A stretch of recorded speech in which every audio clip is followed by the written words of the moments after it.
ఇది అనేక జన్మ పరంపరల చేత 84 లక్షల జీవరాశులు అన్నాడు. ఇప్పుడు మనిషి అయి పుట్టాము, రేపేమవుతామో తెలియదు. ఈ మధ్యలో ఉన్నాం మనం, మానవుడు అన్నవాడు. ఇటు కిందికి క్రింది జన్మములు కీడు నరకములు,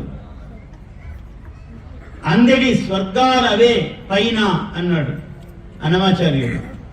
క్రింది జన్మములు కీడు నరకములు. ఇక్కడి నుంచి కిందికి పోయాం అనుకోండి, పామవుతామో తేలవుతామో పురుగు అవుతామో పుట్రవుతామో తెలియదు మనకు. కీడు నరకము, అందని స్వర్గాలు అవే పైన. ఒక్కడుగు పైకి ఎయిరా, నువ్వు స్వర్గమో దాని దాటితే ముక్తి. స్వర్గం కూడా గొప్ప అనలే మనవాడు. ఇంకో భాష వాడికి, ఇంకో జాతి వాడికి ప్యారడైజ్ అంటాడు, స్వర్గమే తెలుసు. దానిపైన ఉందో ముక్తి వాడికి తెలియదు, పదమే లేదు. ఆత్మ అన్నాడు వాడు, సోల్ అన్నాడు, మైండ్ అన్నాడు, మనస్సు, చిత్తము, బుద్ధి, అహంకారము. నువ్వు అసలు తలదిరిగిపోతుంది వాడికి. ఇన్ని పదాలు లేవండి, ఏదో ఒకటి చెప్పండి నాకు. అందుకని వాడు వెంకటేశ్వర్లు అంటే లు అని రాశాడు.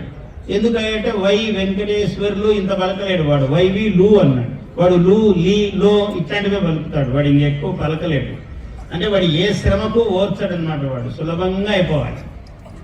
వీడేమో ఇంత పొడవు పేరు పెట్టుకున్నాడు కనుక అమరనాథ వెంకట సత్య సుబ్రహ్మణ్య సత్యనారాయణ వెంకటేశ అని పెడతాడు కొందరికి పేర్లు. దేవతలు భూమండలంలో ఉన్న దేవతలన్నీ పెట్టి అప్పుడు శర్మ అని పెట్టుకుంటాడు. అందుకని ఇంక వెళ్లకుండా వాడిని చింటూ అని పిలుస్తారు. మొత్తం అయిపోయింది, చింటూలో మొత్తం సర్వము భూమండలం అంతా ఉన్నట్టే. భూమండల దేవతలందరూ చింటూ మొత్తం అయిపోయింది. అంటే మరి ఏం చేస్తాడు వాడు, ఇంత పొరుగు పేరు ఉంటే? అట్లా అదే అయిపోవద్దు, ఇట్లా పలకలేని స్థితి రావద్దు. ఆ మధ్య మార్గంలో అందుకని పుణ్యము పురుషార్థము 84 లక్షల జీవరాశులు దాటుకొని ఎక్కడో మానవ జన్మం ఎత్తాము.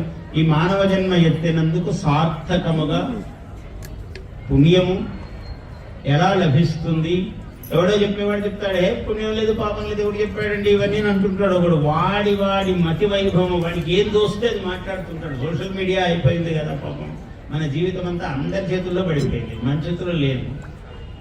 అందరి చేతుల్లో పడిపోయి వాడు ఒకటి చెప్తాడు, వీడు ఒకటి చెప్తాడు. పొద్దున్నే నువ్వు పచ్చి కూరగాయలు తినాలంటాడు ఒకడు, కొంచెం వేయించినా పర్వాలేదంటాడు ఒకడు, కొంచెం నెయ్యితో వేయించుకొని తినమంటాడు ఒకడు, అసలు ఉపవాసం ఉంటాడంటే రకరకాలుగా చెప్పడం వల్ల ఏది తినాలో ఏది మానాలో అర్థం కాని స్థితిలో మానవుడు ఉన్నాడు. ఎందుకంటే తెల్లవారితే చెప్పేవాళ్ళు 1000 మంది, వినేవాళ్ళు 1,00,000 మంది.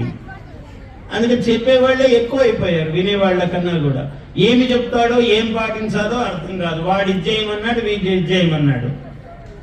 అత్త ఆకులు వేయమన్నది, వేసింది. ఇంకో కోడలు తీసేయమన్నది, అందుకని ఆ కోడలు ఆకులేసింది, ఈ కోడలు తీసేసింది. ఇంకా వడ్డించమని కోడలకు చెప్పాలి ఆమె.